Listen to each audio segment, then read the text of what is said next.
Dear friends, welcome to my YouTube channel, The Classic Corner. ನಾನು ಈಗ English grammar ಕೋರ್ಸನ್ನು restart ಮಾಡ್ತಾ ಇದ್ದೀನಿ. ಈಗಾಗಲೇ ನಾವು ಪ್ರೆಸೆಂಟ್ ಟೆನ್ಸ್ ಮತ್ತು ಪಾಸ್ಟ್ ಟೆನ್ಸ್ಗಳನ್ನು ವಿವರವಾಗಿ ಡಿಸ್ಕಷನ್ ಮಾಡಿದ್ದೀನಿ. ಈಗ ಫ್ಯೂಚರ್ ಟೆನ್ಸನ್ನು ಡಿಸ್ಕಷನ್ ಮಾಡಬೇಕು.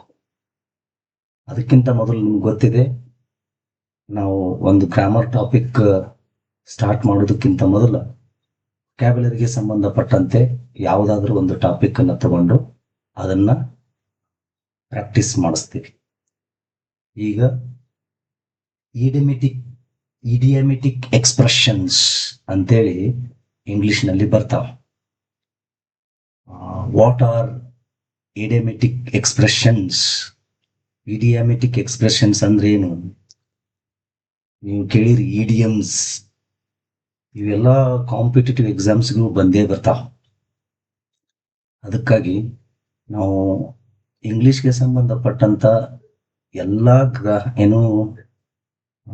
ಕಾಂಪಿಟೇಟಿವ್ ಎಕ್ಸಾಮ್ಸ್ಗಳನ್ನ ಮನಸ್ಸಿನಲ್ಲಿ ಇಟ್ಟುಕೊಂಡೇನೆ ಈ ಕ್ಲಾಸಸ್ಗಳನ್ನ ತಗೊಳ್ತಾ ಇರೋದು. ಅದಕ್ಕಾಗಿ ತಪ್ಪದೇನೆ ವಿಡಿಯೋವನ್ನ ವಾಚ್ ಮಾಡ್ರಿ, ನಿಮಗೆ ಬಹಳಷ್ಟು ಉಪಯೋಗ ಆಗ್ತಾವ. ಇಡಿಯಮೆಟಿಕ್ ಎಕ್ಸ್ಪ್ರೆಷನ್ಸ್ ಅಂತ ಬರ್ತಾವ. ಅಂದ್ರೆ idiomatic expressions are fixed group of words ಅವು whose meaning is different from literal meaning of the individual words. ಈಗ ಒಂದು ಎಕ್ಸಾಂಪಲ್ ಇದೆ, in a nutshell, it is a fixed group of words. ಇದು ನೋಡಿ, ಇದು ಒಂದು ಇಡಿಯಮೆಟಿಕ್ ಎಕ್ಸ್ಪ್ರೆಷನ್ ಅಂತಾರೆ ಇದಕ್ಕೆ. it is a fixed group of words, one point, and its literal meaning ಅಂದ್ರೆ ಇನ್ ಅಂದ್ರ ಅಲ್ಲಿ, ನಟ್ಶೆಲ್ ಅಂದ್ರೆ ಬೇರೆ ಅರ್ಥ, ಎ ಅಂದ್ರ ಒಂದು, ಈ ಅರ್ಥದಲ್ಲಿ ಅಲ್ಲ. whose literal meaning is different from individual word. Okay, ಇದು ವರ್ಡ್ಸ್ ಮೀನಿಂಗ್ ಇದ್ದಂಗ ಈ ವರ್ಡ್ಸ್ ಏನ್ ಮೀನಿಂಗ್ ಇರ್ತದ ಅದೇ ಮೀನಿಂಗ್ ಅನ್ನ ಇರುವುದಿಲ್ಲ, ಬೇರೆ ಮೀನಿಂಗ್ ಇರ್ತದೆ. It has special meaning, it has inner meaning. whose meaning is different from literal meaning of the individual words. ಈ ವರ್ಡ್ ಇದೇ ವರ್ಡ್ ಇದೇ ಮೀನಿಂಗ್ ಅನ್ನ ಇಲ್ಲಿ ಇರುವುದಿಲ್ಲ. ಇದಕ್ಕೆ ಒಂದು ಸ್ಪೆಷಲ್ ಆದಂತ ಮೀನಿಂಗ್ ಇರ್ತದೆ. ಓಕೆ, ಅಂತ ಒಂದಿಷ್ಟು ಇಡಿಯಮೆಟಿಕ್ ಎಕ್ಸ್ಪ್ರೆಷನ್ಸ್ ಗಳನ್ನ ನಾನು ಇಲ್ಲಿ ಡಿಸ್ಕಷನ್ ಮಾಡ್ತಾ ಇದ್ದೀನಿ. First one, in a nutshell. ಅಂದ್ರೆ in a few words, briefly ಅಂತ ಹೇಳ್ತಾರೆ. ಬ್ರೀಫ್ಲಿ, ಸಂಕ್ಷಿಪ್ತವಾಗಿ, ಕೆಲವೇ ಪದಗಳಲ್ಲಿ. For example, in a nutshell the meeting was successful. ಸಂಕ್ಷಿಪ್ತವಾಗಿ ಹೇಳುವುದಾದರೆ ಸಭೆ ಯಶಸ್ವಿಯಾಯಿತು ಅಂತ ಮಾತಾಡ್ತಾರೆ. ಬಹಳ ಸಹಜವಾಗಿ, ಬಹಳ ಕಾಮನ್ ಆಗಿ ಈ ಇಡಿಯಮೆಟಿಕ್ ಎಕ್ಸ್ಪ್ರೆಷನ್ಸ್ ಗಳನ್ನ ಯೂಸ್ ಮಾಡ್ತಿರ್ತಾರೆ. ನಮಗ ಅವು ಸಾವಂತ ಅನಿಸ್ಬಹುದು, ಆದ್ರೆ ಅವು ಬಳಕೆ ಆಗ್ತಿರ್ತಾವ. ಕಾಮನ್ ಆಗಿ ಇಂಗ್ಲಿಷ್ ಬರೋರು ಅವುಗಳನ್ನ ತಮ್ಮ ಕಾನ್ವರ್ಸೇಷನ್ಸ್ ದಲ್ಲಿ ಬಳಸ್ತಿರ್ತಾರ. ಎಕ್ಸಾಮ್ಸ್ಗೆ ಇಂಥವನ್ನ ಕೇಳ್ತಿರ್ತಾರೆ, ಆದ್ರೂ ನಾವು ಕೇಳಿರುವುದಿಲ್ಲ ಅಥವಾ ಓದಿರುವುದಿಲ್ಲ. ಹಿಂಗಾಗಿ ನಮ್ಗೆ ಬಹಳ ಡಿಫ್ರೆಂಟ್ ಅಂತ ಅನಿಸ್ತಿರ್ತಾವ. Okay, in a nutshell means in a few words, briefly, ಬಹಳ ಸಂಕ್ಷಿಪ್ತವಾಗಿ ಕೆಲವೇ ಪದಗಳಲ್ಲಿ ಹೇಳುವುದಾದರೆ ಇನ್ ಎ ನಟ್ಶೆಲ್ ಅಂತಾರೆ. Okay, next, in hot water ಅಂದ್ರೆ ಇನ್ ಟ್ರಬಲ್ ಅಂದಂಗ. ಇನ್ ಹಾಟ್ ವಾಟರ್, ನೋಡ್ರಿ, ಹಾಟ್ ಅಂದ್ರೆ ಬಿಸಿ, ವಾಟರ್ ಅಂದ್ರೆ ನೀರು, ಇನ್ ಅಂದ್ರೆ ಅಲ್ಲಿ, ಈ ಅರ್ಥ ಇರುವುದಿಲ್ಲ ಅದಕ್ಕೆ. It is fixed group of words whose meaning is different from individual meaning of the words. ಇದ್ರ ಇಂಡಿವಿಜುವಲ್ ಮೀನಿಂಗ್ ಬೇರೆ ಇರ್ತದೆ. ಇಂಡಿವಿಜುವಲ್ ಮೀನಿಂಗ್ ಬೇರೆ, ಇಲ್ಲಿರೋದು ಮೀನಿಂಗ್ ಬೇರೆ. ಇಲ್ಲಿ ನೋಡ್ರಿ, ಇಲ್ಲಿ ವಾಟರ್ ಅಂತ ಇದೆ, ಆದರೆ ಇಲ್ಲೆಲ್ಲೂ ನೀರು ಅಂತ ಇಲ್ಲ ಆ ಅರ್ಥದಲ್ಲಿ. ಇನ್ ಹಾಟ್ ವಾಟರ್ ಅಂತಂದ್ರೆ ಇನ್ ಟ್ರಬಲ್, ಇನ್ ಪ್ರಾಬ್ಲಮ್ಸ್, ತೊಂದರೆಯಲ್ಲಿ ಸಿಕ್ಕಾಕಿಕೊಳ್ಳುವುದು. ಇನ್ ಟ್ರಬಲ್, ತೊಂದರೆಯಲ್ಲಿ ಸಿಲುಕಿರುವುದು, ತೊಂದರೆಯಲ್ಲಿ ಇರ್ತಾರಲ್ಲ ಅವ್ರಿಗೆ he is in hot water, ಅವ ತೊಂದರೆಯಲ್ಲಿದ್ದಾನೆ ಅಂತ. The company is in hot water because of its losses.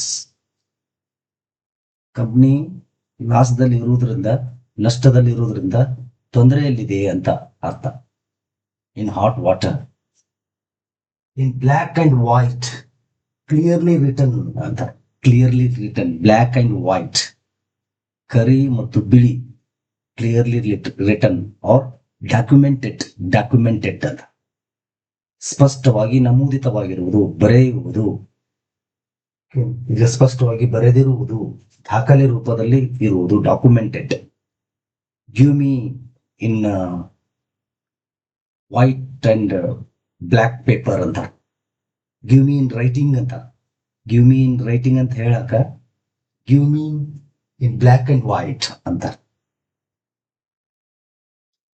Okay, ಏನು in black and white, clearly written, ಸ್ಪಷ್ಟವಾಗಿ ಬರೆದಿರುವುದು, ದಾಖಲೆ ರೂಪದಲ್ಲಿ. In the nick of time. In the nick of time ಅಂದ್ರೆ at the last possible moment, ಕೊನೆಕ್ಷಣದಲ್ಲಿ, ಸಮಯಕ್ಕೆ ತಕ್ಕಂತೆ. ಏನು in the nick of time. For example, the ambulance arrived in the nick of time. ಕೊನೆ ಕ್ಷಣದಲ್ಲಿ ಆಂಬ್ಯುಲೆನ್ಸ್ ತಲುಪಿತು ಅಂತ ಅರ್ಥ. I repeat, the ambulance arrived in the nick of time. In the nick of time ಅಂದ್ರೆ ಕೊನೆ ಕ್ಷಣದಲ್ಲಿ, ಸಮಯಕ್ಕೆ ತಕ್ಕಂತೆ. Then in the same boat, in the same difficult situation, ಒಂದೇ ಕಷ್ಟದ ಪರಿಸ್ಥಿತಿಯಲ್ಲಿ. We are all in the same boat, let's help each other. ಈ ಅರ್ಥದಲ್ಲಿ ನಾವೆಲ್ಲರೂ ಒಂದೇ ಕಷ್ಟದ ಪರಿಸ್ಥಿತಿಯಲ್ಲಿ ಇದ್ದೇವೆ, ಒಬ್ರಿಗೊಬ್ಬರು ಸಹಾಯ ಮಾಡೋಣ ಅನ್ನೋ ಅರ್ಥದಲ್ಲಿ ಬಹಳ ಕಾಮನ್ ಆಗಿ ಬಳಕೆ ಆಗ್ತಿರ್ತದೆ. We are in the same boat ಅಂತಿರ್ತಾರೆ ನೋಡ್ರಿ. We are in the same ship ಅಂತ ಹೇಳುವುದಿಲ್ಲ. We are in the same boat, we are in the same condition, we are in the same trouble. Okay, like this, in the same boat. In full swing, it the busiest or most active stage, ತೀವ್ರ ಚಟುವಟಿಕೆಯ ಹಂತದಲ್ಲಿ. In full swing ಅಂತ. For example, the festivals are in full swing. ಹಬ್ಬ ಹರಿದಿನಗಳು ಬಹಳ ತೀವ್ರ ಚಟುವಟಿಕೆಯ ಹಂತದಲ್ಲಿವೆ. The function is going in a full swing. Full swing ನಲ್ಲಿ ಹೋಗ್ತಾ ಇದೆ, ಚಟುವಟಿಕೆಯ ರೂಪದಲ್ಲಿ, ಚಟುವಟಿಕೆಯಿಂದ ಇದೆ. ಫುಲ್ ಸ್ವಿಂಗ್ ಅಂತಾರೆ. ಇನ್ ಫುಲ್ ಸ್ವಿಂಗ್. ನೆಕ್ಸ್ಟ್, ಇನ್ cold blood without mercy, emotion. ಯಾವುದೇ ಭಾವನೆ ಇಲ್ಲದೇನೆ, ನಿರ್ದಯವಾಗಿ, ದಯವಿಲ್ಲದೆ, ಕರುಣೆ ಇಲ್ಲದೆ, ದಯೆಯಿಲ್ಲದೆ, ಯಾವುದೇ ಭಾವನೆ ತೋರದೆ. The criminal killed the man in cold blood ಅಂತ. ಅಪರಾಧಿಯು ಆ ಮನುಷ್ಯನನ್ನ ನಿರ್ದಯವಾಗಿ ಕೊಂದನು. In cold blood, the criminal killed the man in cold blood. In deep water, in serious difficulty, ಗಂಭೀರವಾದ ತೊಂದರೆಯಲ್ಲಿ. Deep water, deep water. Deep water means in serious problem, difficulty, ಗಂಭೀರವಾದ ತೊಂದರೆಯಲ್ಲಿ. Lot of examples. You see, the company is in deep water. ಕಂಪನಿ ಒಂದು ಗಂಭೀರವಾದ ತೊಂದರೆಯಲ್ಲಿ ಇದೆ ಅಂತ ಅರ್ಥ. Okay, because of its losses. Deep water.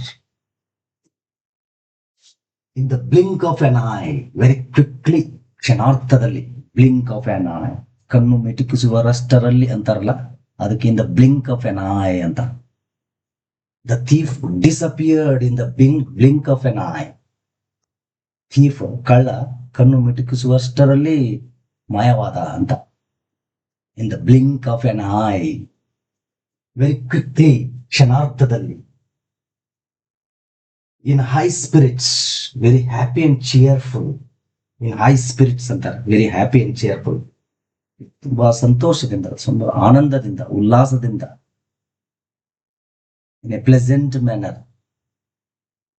The student were in high spirits after their results. ವಿದ್ಯಾರ್ಥಿಗಳು ಫಲಿತಾಂಶದ ನಂತರ ಬಹಳ ಉಲ್ಲಾಸದಿಂದ ಇದ್ದರು ಅಂತ ಅರ್ಥ. In high spirits, very happy, cheerful. Iron out, to solve problems, remove difficulties. ಸಮಸ್ಯೆಗಳನ್ನ ಪರಿಹರಿಸುವುದು, ತೊಂದರೆಗಳನ್ನ ರಿಮೂವ್ ಮಾಡುವುದು, ಅದಕ್ಕೇನಂತಾರ? ಐರನ್ ಔಟ್ ಅಂತಾರೆ. Iron out all the problems, iron out all the issues before you start the new project. ಒಂದು new project ಅನ್ನು start ಮಾಡೋದಕ್ಕಿಂತ ಮೊದಲ ಇಶ್ಯೂಸ್ಗಳನ್ನ ಐರನ್ ಔಟ್ ಮಾಡು, ತೆಗೆದು ಹಾಕು ಅಂತ ಹೇಳಿದೆ. ಸಮಸ್ಯೆಗಳನ್ನು ಪರಿಹರಿಸುವುದು, ತೊಂದರೆಗಳನ್ನು ನಿವಾರಿಸುವುದು. Iron out, to solve problems, remove difficulties. It's not rocket science, it is not very difficult. ಇದು ತುಂಬಾ ಕಷ್ಟವೇನಲ್ಲ, ಇದು ದೊಡ್ಡ ವಿಷಯವೇನಲ್ಲ.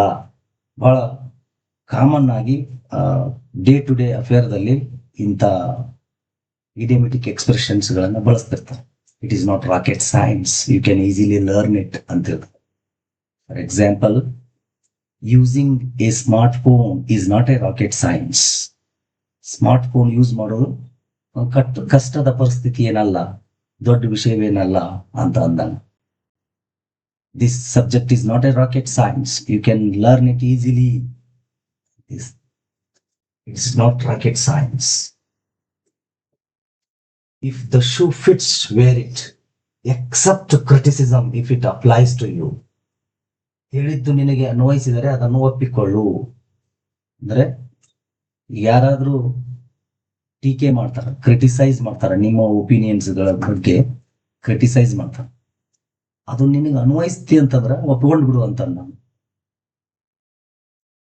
If the shoe fits, then wear it. If the shoe fits, if it applies to you, if criticism applies to you, wear it, accept it ಅಂತ ಹೇಳಿದೆ. ಆ ಟೀಕೆ ನಿನಗೆ ಅನ್ವಯಿಸಿದ್ದರೆ ಒಪ್ಪಿಕೊಳ್ಳು ಅಂತ ಹೇಳಿದೆ.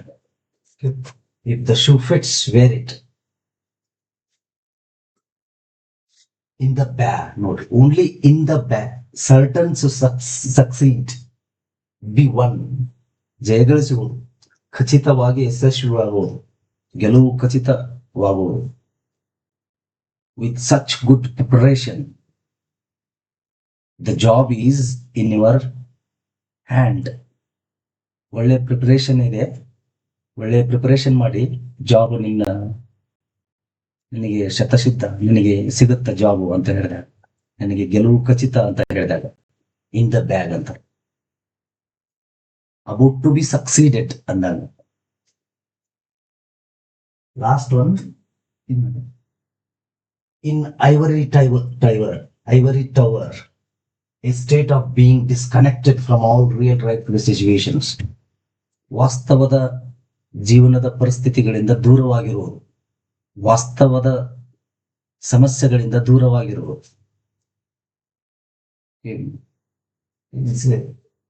ವಾಸ್ತವದ ಜೀವನದ ಪರಿಸ್ಥಿತಿಗಳಿಂದ ದೂರವಾಗಿ ತನ್ನದೇ ಲೋಕದಲ್ಲಿ ಇರುವ ಸ್ಥಿತಿ. ಅವರು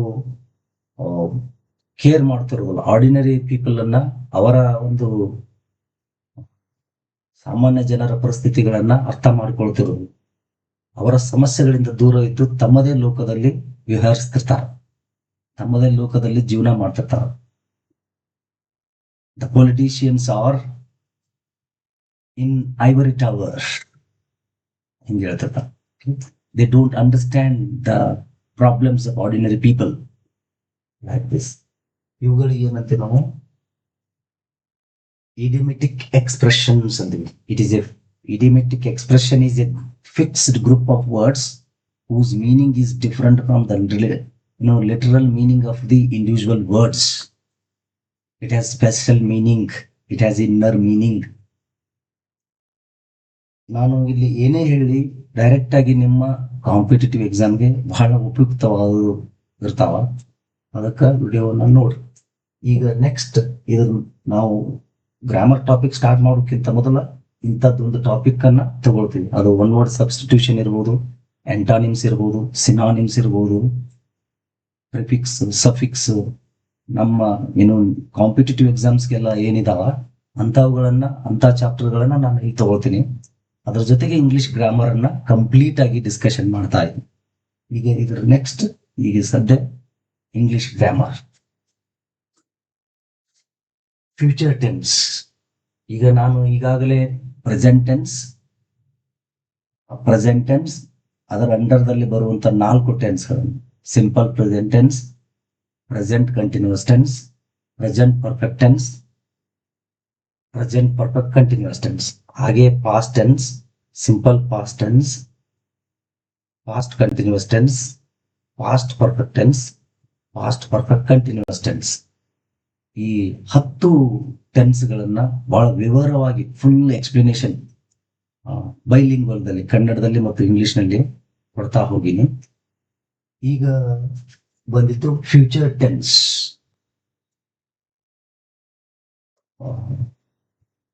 ನೋಡ್ರಿ, ಈ ಫ್ಯೂಚರ್ ಟೆನ್ಸ್ ಅರ್ಥ ಆಗ್ಬೇಕಾದ್ರೆ, ಬಹಳ ಸ್ಪಷ್ಟತೆ ಆಗ್ಬೇಕಾದ್ರೆ only present tense, only past ಟೆನ್ಸ್ಗಳನ್ನ ಅವುಗಳ ಜೊತೆಗೆ ಓದ್ಬೇಕಿದನ್ನು, ಅವುಗಳ ಜೊತೆಗೆ ಕಂಪ್ಯಾರಿಸನ್ ಮಾಡಿ ಇದನ್ನ ಓದ್ಬೇಕಂದ್ರ ಅರ್ಥ ಆಗತ್ತೆ.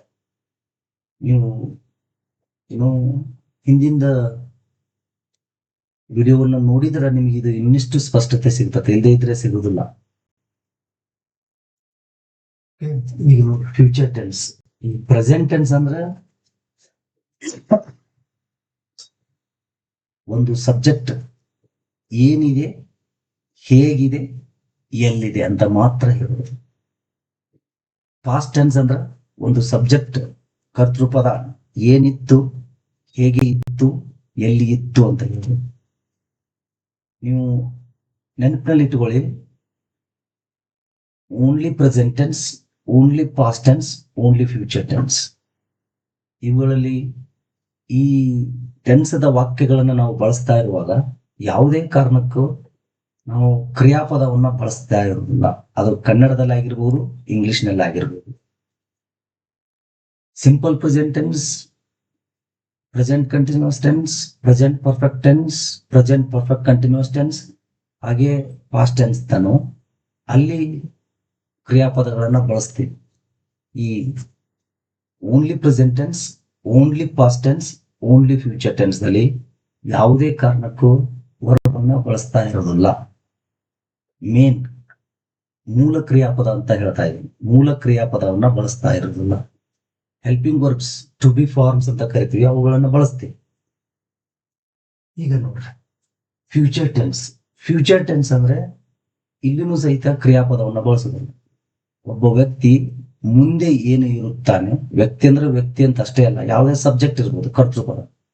ಮುಂದೆ ಹೇಗಿರುತ್ತದೆ, ಮುಂದೆ ಎಲ್ಲಿರುತ್ತದೆ, ಒಂದು ಕರ್ತೃಪದ ಮುಂದೆ ಹೇಗಿರುತ್ತದೆ, ಎಲ್ಲಿ ಏನು ಇರುತ್ತದೆ, ಹೇಗೆ ಇರುತ್ತದೆ, ಎಲ್ಲಿ ಇರುತ್ತದೆ. ಯಾವ್ದಾದ್ರೂ ಮೊದಲು ಹೇಳ್ಬೋದು. ಏನು, ಹೇಗೆ, ಎಲ್ಲಿ, ಈ 3 ವಿಷಯಗಳಿಗೆ ಸಂಬಂಧಪಟ್ಟ ಹಾಗೆ ಮಾತ್ರ ನಾವು ಮಾತಾಡಾಕ ಈ ನಾವು ಟೆನ್ಸ್ ಅನ್ನ ಬಳಸ್ತೇವೆ. ನಮ್ಗೆ ಯಾಕೆ ಮಾತಾಡಕ್ ಬರೋದಿಲ್ಲ ಅಂದ್ರೆ, ನನ್ನ ಕನ್ನಡದ ವಾಕ್ಯ ಇಂಗ್ಲಿಷ್ನ ಯಾವ ವಾಕ್ಯಕ್ಕೆ, ಯಾವ ಟೆನ್ಸ್ಗೆ ಸಂಬಂಧಪಟ್ಟಿದೆ ಅನ್ನೋದನ್ನ ನಮಗೆ ಗೊತ್ತಾಗ್ತಿರೋದಿಲ್ಲ. ಅದಕ್ಕಾಗಿ ಇಂಗ್ಲಿಷ್ ಮಾತಾಡಕ we feel difficult to speak English. ಇದನ್ನ ಅರ್ಥ ಮಾಡ್ಕೊಳ್ಬೇಕು ಮೊದಲು. ನಾವು ಎಷ್ಟೇ ವಾಕ್ಯಗಳನ್ನ ಮಾತಾಡಲಿ, 2 ಟೈಪ್ ಸೆಂಟೆನ್ಸಸ್ ಗಳನ್ನ ಮಾತಾಡ್ತಿರ್ತೀವಿ. ಒಂದು ಕ್ರಿಯಾಪದ ಇದ್ದಂಥದ್ದು, ಕ್ರಿಯಾಪದ ಇಲ್ಲದೆ ಇರುವಂತದ್ದು. ಕ್ರಿಯಾಪದ ಇಲ್ಲದೆ ಇರುವಂತಹ ವಾಕ್ಯವನ್ನ ಕನ್ನಡದಲ್ಲಿ ಇರ್ಲಿ ಇಂಗ್ಲಿಷ್ ನಲ್ಲಿ ಇರ್ಲಿ ಮಾತಾಡ್ತಾ ಇದ್ರ ಅದು ಪ್ರೆಸೆಂಟ್ ಟೆನ್ಸರ್ ಆಗಿರ್ತತ, ಪಾಸ್ಟ್ ಟೆನ್ಸರ್ ಆಗಿರ್ತತ, ಫ್ಯೂಚರ್ ಟೆನ್ಸರ್ ಆಗಿ ಕ್ರಿಯಾಪದ ಇಲ್ಲದೆ ಇರುವಂತ ಸೆಂಟೆನ್ಸ್. ಓಕೆ, ನಾ ಹೇಳಿದ್ವಿ ಯಾವಾಗ್ಲೂ 4 ಟೈಪ್ ಸೆಂಟೆನ್ಸ್ ಗಳನ್ನ ನಾವು ನೋಡ್ತೀವಿ. Affirmative, negative, interrogative, negative interrogative. ಎಲ್ಲಾ ಟೆನ್ಸ್ ಗಳಲ್ಲಿನೂ ಇವು 4 ವಾಕ್ಯಗಳು ಇದ್ದೇ ಇರ್ತಾವ. ಪಾಸ್ಟ್ ಕಂಟಿನ್ಯೂಸ್ ಟೆನ್ಸ್ ತೋರಿ ಅಲ್ಲಿಯೂ 4: affirmative, negative, interrogative, negative, interrogative. Total ಆಗಿ 60 ವಾಕ್ಯಗಳು ಆಗ್ತಾವ. ನಾ ಹಿಂದಿನ ವಿಡಿಯೋಸ್ಗಳಲ್ಲಿ ಇದ್ರ ಬಗ್ಗೆ ಎಲ್ಲ ಡಿಟೇಲ್ ಆಗಿ ಡಿಸ್ಕಷನ್ ಮಾಡ್ತಾ ಬಂದಿದ್ದೀನಿ.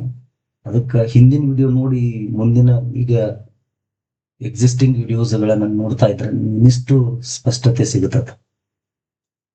ಈಗ ನೋಡ್ರಿ, ಇದ್ರದ್ದು ಸೂತ್ರ ಏನಿದೆ ಅಂತಂದ್ರ subject, helping verb, be form, noun ಆದ್ರೂ ಇರ್ಬೋದು, ಎಡ್ಜೆಕ್ಟಿವ್ ಆದ್ರೂ ಇರ್ಬೋದು, ಎಡ್ಜೆಕ್ಟಿವ್ ನೌನ್ ಆದ್ರೂ ಇರ್ಬೋದು, ಪೊಸೆಸಿವ್ ಎಡ್ಜೆಕ್ಟಿವ್ ಪ್ಲಸ್ ನೌನ್ ಆದ್ರೂ ಇರ್ಬೋದು, ಅಡ್ವರ್ಬ್ ಇರ್ಬೋದು, ಪ್ರಿಪೋಸಿಷನ್ ನೌನ್ ಇರ್ಬೋದು. ನಮ್ಮ ಕನ್ನಡದಲ್ಲಿ ಈ ತರ ಮಾತಾಡ್ತಿರ್ತೀವಿ. ಓಕೆ, ಈಗ ನೋಡಿ ಹೆಲ್ಪಿಂಗ್ ವರ್ಬ್. ಯಾವ ಹೆಲ್ಪಿಂಗ್ ವರ್ಬ್ ಅಂತಂದ್ರ ಶಾಲ್, ವಿಲ್. ಈ ಎಲ್ಲಾ ಫ್ಯೂಚರ್ ಟೆನ್ಸ್ ದಲ್ಲಿನೂ ಶಾಲ್ ಮತ್ತು will helping verbs. Simple future tense ಇರ್ಲಿ, ಫ್ಯೂಚರ್ ಕಂಟಿನ್ಯೂಸ್ ಟೆನ್ಸ್ ಇರ್ಲಿ, ಫ್ಯೂಚರ್ ಪರ್ಫೆಕ್ಟ್ ಟೆನ್ಸ್ ಇರ್ಲಿ, ಫ್ಯೂಚರ್ ಪರ್ಫೆಕ್ಟ್ ಕಂಟಿನ್ಯೂಸ್ ಟೆನ್ಸ್ ಇರ್ಲಿ, ಓನ್ಲಿ ಫ್ಯೂಚರ್ ಟೆನ್ಸ್. ಎಲ್ಲಾ future tense helping verbs shall, will ಎರಡೇ. ಓಕೆ, ಈಗ ನೋಡ್ರಿ ಸಬ್ಜೆಕ್ಟ್ ಐ, ವಿ ಇದ್ದಾಗ ಶಾಲ್ ಅನ್ನ ಯೂಸ್ ಮಾಡ್ತೀವಿ ನಾವು. ವಿಲ್ ಯೂಸ್ ಮಾಡ್ತೀವಿ. ಅದು ಹೇಗೆ, ಯಾವಾಗ, ಯಾಕೆ ಅನ್ನೋದನ್ನ ಮುಂದಿನ ವಿಡಿಯೋಸ್ ಗಳಲ್ಲಿ ನೋಡ್ತಾ ಹೋಗ್ತೀವಿ. ಈಗ ಬೇಸಿಕ್ ಆಗಿ ಮೊದಲು ಇದಂದ್ರೆ ಏನು ಅನ್ನೋದು ಮಾತ್ರ ಹೇಳ್ತಾರೆ. ಹಿ, ಶಿ, ಇಟ್, ದೇರ್ ಇದ್ದಾಗ ವಿಲ್ ಅನ್ನ ಬಳಕೆ ಮಾಡ್ತೀವಿ. ಈ ಸಬ್ಜೆಕ್ಟ್ಸ್ ಇದ್ದಾಗ ಇವುಗಳ ಬದಲಾಗಿ ಯಾವ್ದಾದ್ರು ಸಬ್ಜೆಕ್ಟ್ ಅನ್ನ ಯೂಸ್ ಮಾಡ್ತಿರ್ತೀವಿ. ನಾವು ಟೀಚ್ ಮಾಡುವಾಗ ಒಂದು ಈ ಸಬ್ಜೆಕ್ಟ್ಸ್ ಗಳನ್ನ ಕಾಮನ್ ಆಗಿ ಯೂಸ್ ಮಾಡ್ತಿರ್ತೀವಿ. ಓಕೆ, ಈಗ ನೋಡಿ ಫ್ಯೂಚರ್ ಟೆನ್ಸ್ ಅಂದ್ರೆ ಏನು ಅಂತಂದ್ರೆ ನೀವು ಒಂದು ಸಬ್ಜೆಕ್ಟ್ ಮುಂದೆ ಏನಿದೆ, ಏನಿರ್ತತ, ಮುಂದೆ ಹೇಗಿರ್ತತ, ಮುಂದೆ ಎಲ್ಲಿರ್ತತ ಅನ್ನೋದ್ರ ಬಗ್ಗೆ ಮಾತಾಡ್ತಾರೆ. ಈ ಫಾರ್ ಎಕ್ಸಾಂಪಲ್, ನಾನು ಮುಂದಿನ ವರ್ಷ ಶಿಕ್ಷಕನಾಗಿರುತ್ತೇನೆ. ಏನಾಗಿರ್ತೀನಿ? ನಾನು ಮುಂದಿನ ವರ್ಷ ಶಿಕ್ಷಕನಾಗಿರುತ್ತೇನೆ. ನಾನು ಮುಂದಿನ ವರ್ಷ ಬೆಂಗಳೂರಿನಲ್ಲಿ ಇರುತ್ತೇನೆ. ಮುಂದೆ ಭವಿಷ್ಯದಲ್ಲಿ ನಾನು ಏನಿರ್ತೀನಿ? ಎಲ್ಲಿರ್ತೀನಿ? ಬೆಂಗಳೂರಿನಲ್ಲಿ ಇರ್ತೀನಿ. ನಾನು ಮುಂದಿನ ವರ್ಷ ಸಂತೋಷವಾಗಿರ್ತೇನೆ. ಭವಿಷ್ಯದಲ್ಲಿ ಅಥವಾ ಮುಂದಿನ ವರ್ಷದಲ್ಲಿ ಹೇಗಿರ್ತೇನೆ? ಸಂತೋಷವಾಗಿರ್ತೇನೆ ಅನ್ನುವ ಅರ್ಥ. ಏನು, ಹೇಗೆ, ಎಲ್ಲಿ ಇಂಥ ಅರ್ಥಗಳ ಬರುವಾಗ ಮಾತ್ರ ಮಾತಾಡ್ತೀವಿ. ಇದಕ್ಕೇನಂತೀವಿ? ಫ್ಯೂಚರ್ ಟೆನ್ಸ್ ಅಂತ. ಅದು ಏನೇ ಯಾವುದೇ ಸಬ್ಜೆಕ್ಟ್ ಇರ್ಬೋದು, ಅದು ವ್ಯಕ್ತಿ ಇರ್ಬೋದು, ಎನಿಮಲ್ ಇರ್ಬೋದು, ಬರ್ಡ್ ಇರ್ಬೋದು, ಯಾವುದೇ ಸಬ್ಜೆಕ್ಟ್ ಇರ್ಬೋದು, ಆ ಸಬ್ಜೆಕ್ಟ್ ಬಗ್ಗೆ ನಾವು ಮಾತಾಡ್ತಿರ್ತೀವಿ. ಓಕೆ, ಯಾವ್ದ್ರ ಬಗ್ಗೆ ಮಾತಾಡ್ತೀವಿ ಅದು ಸಬ್ಜೆಕ್ಟ್ ಇದೆ. Only present tense to be forms ಏನು? ಆಮ್, ಈಸ್, ಆರ್ ಸೇಮ್ ಬರ್ತದೆ. ಸೇಮ್ ಅಲ್ಲಿ ಏನು, ಓನ್ಲಿ ಪ್ರೆಸೆಂಟ್ ಟೆನ್ಸ್ ದಲ್ಲಿ ಇದು ಸೇಮ್ ಇರ್ತದೆ. ಓನ್ಲಿ ಪಾಸ್ಟ್ ಟೆನ್ಸ್ ದಲ್ಲಿ ಸೇಮ್ ಇರ್ತದೆ.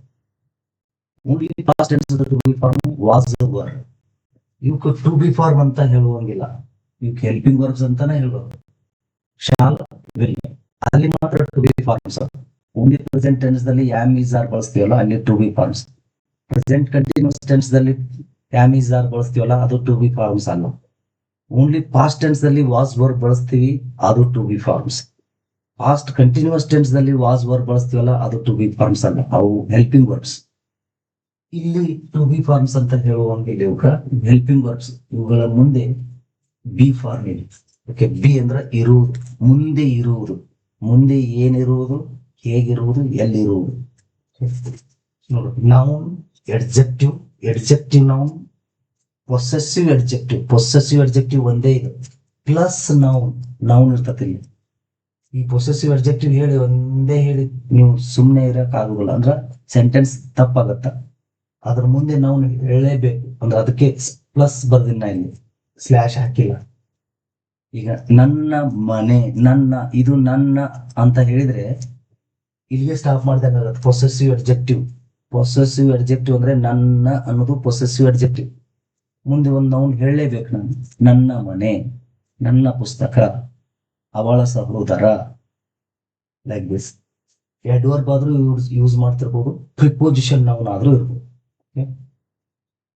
ಇದು ಎಕ್ಸಾಂಪಲ್ ನೋಡ್ರಿ. 4 affirmative, negative, interrogative, negative interrogative. ಇವು ಓನ್ಲಿ ಫ್ಯೂಚರ್ ಟೆನ್ಸ್ ಬಗ್ಗೆ ಮಾತ್ರ ಮಾತಾಡ್ತಾ ಇದ್ದೀನಿ. ಸಿಂಪಲ್ ಫ್ಯೂಚರ್ ಟೆನ್ಸ್ ಅಲ್ಲ, ಫ್ಯೂಚರ್ ಕಂಟಿನ್ಯೂಸ್ ಟೆನ್ಸ್ ಅಲ್ಲ, ಫ್ಯೂಚರ್ ಪರ್ಫೆಕ್ಟ್ ಟೆನ್ಸ್ ಅಲ್ಲ, ಫ್ಯೂಚರ್ ಪರ್ಫೆಕ್ಟ್ ಕಂಟಿನ್ಯೂಸ್ ಟೆನ್ಸ್ ಅಲ್ಲ. ಐ ಶಾಲ್ ಬಿ ಆ ಸೂತ್ರ ಪ್ರಕಾರ ಐತಿ ನೋಡ್ರಿ. Subject, helping verb, be form, noun. Noun ಅಂತ ಹೇಳಿದ್ನಲ್ಲ, ಯಾವ್ದಾದ್ರು ಒಂದು ಮಾತಾಡ್ತಿರ್ಬೋದು, 2-3 ಮಾತಾಡ್ತಿರ್ಬೋದು. ನಾವು ಮುಂದೆ ಎಕ್ಸಾಂಪಲ್ ನೋಡ್ತಾ ಹೋಗ್ತೀನಿ, ನಾನು ಮುಂದೆ ಗೊತ್ತಾಗುತ್ತೆ ನಿಮಗೆ. ನೆಕ್ಸ್ಟ್ ವಿಡಿಯೋದಲ್ಲಿ ಬೇರೆ ಬೇರೆ ಎಕ್ಸಾಂಪಲ್ ಅನ್ನು ನೋಡ್ತಾ ಹೋಗ್ತೀನಿ. ಇಲ್ಲಿ ಡೆಫಿನಿಷನ್ಗೆ ಸಂಬಂಧಪಟ್ಟ ಹಾಗೆ ಮಾತ್ರ ಹೇಳ್ತಾರೆ. I shall be a teacher next year. ಈಗ ನೆಕ್ಸ್ಟ್ ಇಯರ್ ನನ್ನ ಇರುವಿಕೆಯ ಬಗ್ಗೆ ಹೇಳ್ತಾ ಇದ್ದೀನಿ. ನಾನು ಏನ್ ಇರ್ತೀನಿ ಅಂತ ಹೇಳ್ತಾ ಇದ್ದೀನಿ. ಐ ಶಾಲ್ ಬಿ, ಬಿ ಅನ್ನೋದು ಇರುವುದು. I shall be, shall shows future condition. Be ಇರುವುದು. I shall be a teacher, ಒಬ್ಬ ಶಿಕ್ಷಕ. ಯಾವಾಗ? Next year. Next year, in the next year, on the next year ಅಂತ ಹೇಳಬಾರ್ದು. I shall be a teacher next year, ನಾನು ಮುಂದಿನ ವರ್ಷ ಒಬ್ಬ ಶಿಕ್ಷಕನ್ ಇರುತ್ತೇನೆ. ನಾಗಿರುತ್ತೇನೇನು ಓಕೆ, ನಾಗಿರುತ್ತೇನೆ ಅನ್ನೋದು ಅಷ್ಟು ಈ ಗ್ರಾಮ್ಯಾಟಿಕಲ್ ಆಗಿ ಹೇಳುವುದು ತಪ್ಪಾಗುತ್ತೆ. ನಾಗಿರುತ್ತೇನೆ ಅಂದಾಗ ಅಲ್ಲಿ I shall become a teacher ಅಂದ್ರೆ ಓಕೆ, ಅಲ್ಲಿ ವರ್ಬ್ ಯೂಸ್ ಮಾಡಿಬಿಡ್ತೀವಿ, ಸಿಂಪಲ್ ಫ್ಯೂಚರ್ ಟೆನ್ಸ್ ಆಗಿಬಿಡ್ತದ. ಈಗ ನಾನು ಹಾಗೆ ಅಂದ್ರೂ ಏನು ತಪ್ಪೇನಲ್ಲ, ಬಟ್ ನಾನು ಇಲ್ಲಿ ಕ್ಲಿಯರ್ ಆಗಿ ಒಂದು ಟೆನ್ಸಿಗೆ ಸಂಬಂಧಪಟ್ಟ ಹಾಗೆ ಹೇಳುವಾಗ ಅದು ಏನ್ ಅರ್ಥ ಕೊಡ್ತಿರ್ತತ, ಅದು ಯಾವುದಕ್ಕೆ ಸಂಬಂಧಪಡುತ್ತ ಅದನ್ನ ಮಾತ್ರ ಹೇಳ್ತಾ ಹೋಗ್ತೀನಿ. ಅದಕ್ಕಾಗಿ ನಾಗಿರುತ್ತೇನೆ ಬೇಡ, ಇರುತ್ತೇನೆ ಓಕೆ. ನಾನು ಮುಂದಿನ ವರ್ಷ ಒಬ್ಬ ಶಿಕ್ಷಕನ್ ಇರುತ್ತೇನೆ. I shall be teacher next year. ನೀವು ಬಹಳಷ್ಟು ವಾಕ್ಯಗಳನ್ನ ಕಟ್ಕೊಳ್ಬಹುದು. He will be leader, he will be our leader next year.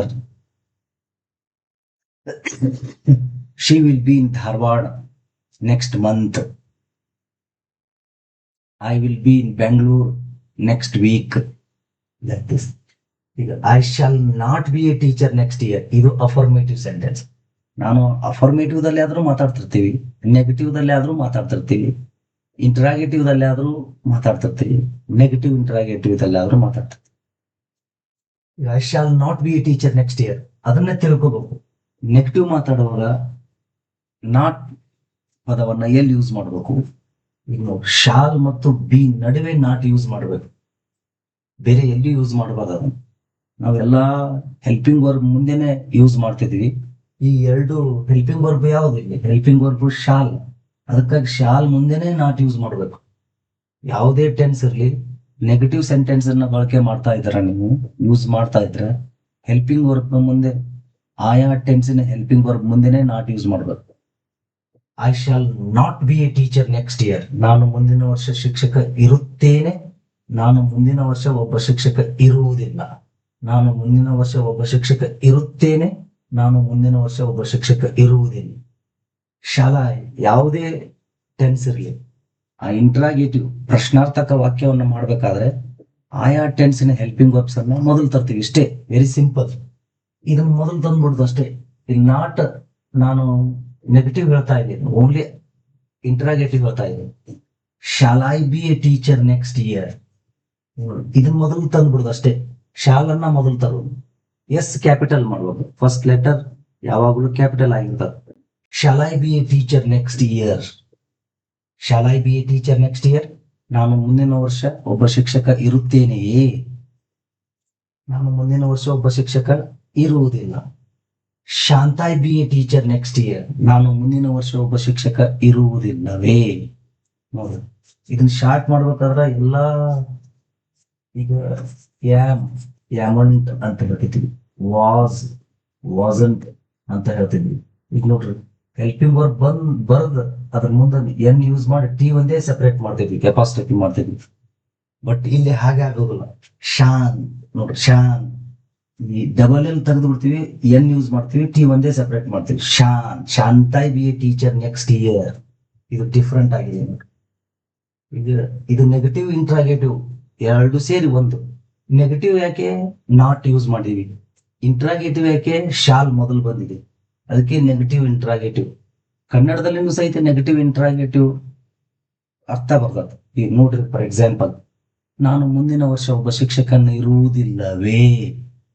ಇರುವುದಿಲ್ಲ ನೆಗೆಟಿವ್, ಅಲ್ಲ ಅಂತ ಬಂದು ನೋಡ್ರಿ ನೆಗೆಟಿವ್. ಇರುವುದಿಲ್ಲವೇ ಇಂಟ್ರಾಗೇಟಿವ್. ಎರಡು ಇದೆ ಹತ್ರ, ಅದಕ್ಕೆ ನೆಗೆಟಿವ್ ಇಂಟ್ರಾಗೇಟಿವ್ ಅಂತೀವಿ. ಇಲ್ಲಿ ಎರಡೂ ಇಲ್ಲ. I shall not be a teacher next year. ನಾನು ಮುಂದಿನ ವರ್ಷ ಒಬ್ಬ ಶಿಕ್ಷಕನ್ ಇರುವುದಿಲ್ಲ. ಇರುವುದಿಲ್ಲ ಅಂತ ನೆಗೆಟಿವ್, ಸ್ಪಷ್ಟವಾಗಿ ನೆಗೆಟಿವ್ ಅಷ್ಟೇ ಮಾತಾಡಿಲ್ಲ. ಇಲ್ಲಿ ಇಂಟ್ರಾಗೇಟಿವ್ ಅಷ್ಟೇ ಮಾತಾಡಿನಿ, ನೆಗೆಟಿವ್ ಮಾತಾಡಿಲ್ಲ. ನಾನು ಮುಂದಿನ ವರ್ಷ ಒಬ್ಬ ಶಿಕ್ಷಕನ್ ಇರುತ್ತೇನೆಯೇ, ಇಲ್ಲ ಅಲ್ಲ ಎಲ್ಲಿ ಯೂಸ್ ಮಾಡ್ತಾ ಇಲ್ಲ. ಈ ಸೆಂಟೆನ್ಸ್ ನೋಡಿದ್ರೆ ಎರಡನ್ನೂ ಯೂಸ್ ಮಾಡ್ತಾ ಇದ್ದೀವಿ.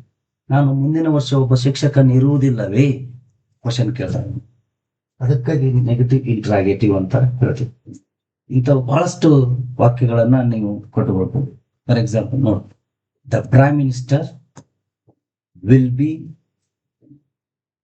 ಇನ್ Russia next year. The prime minister will not be in Russia next year.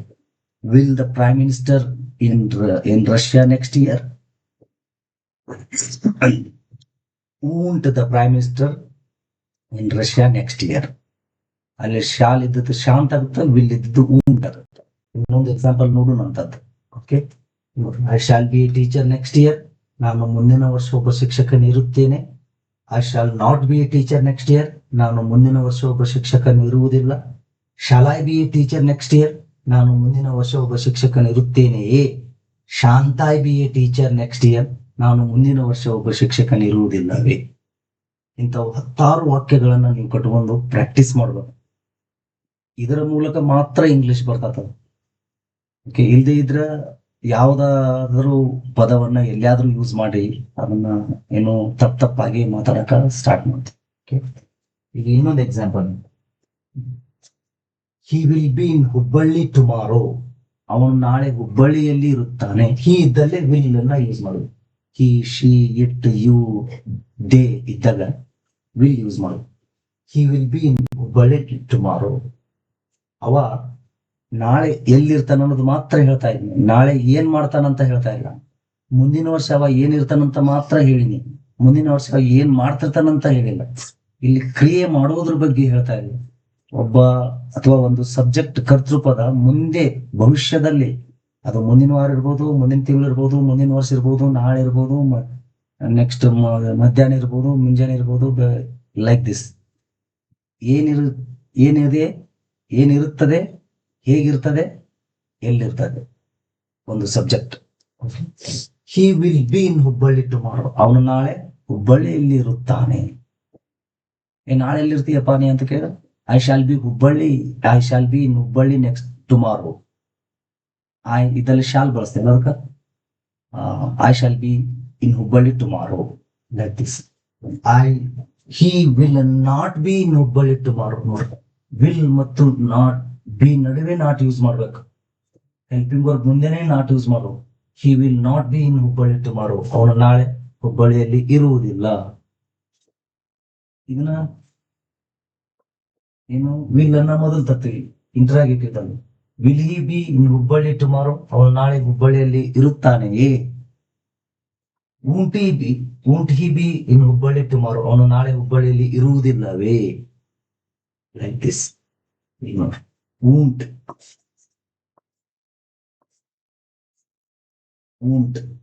ಅಂತ ಹೇಳೋದು. ಇದು ಈ ತರ ಓಂಟ್ ಅಲ್ಲ, ಊಂಟ್. ಊಂಟ್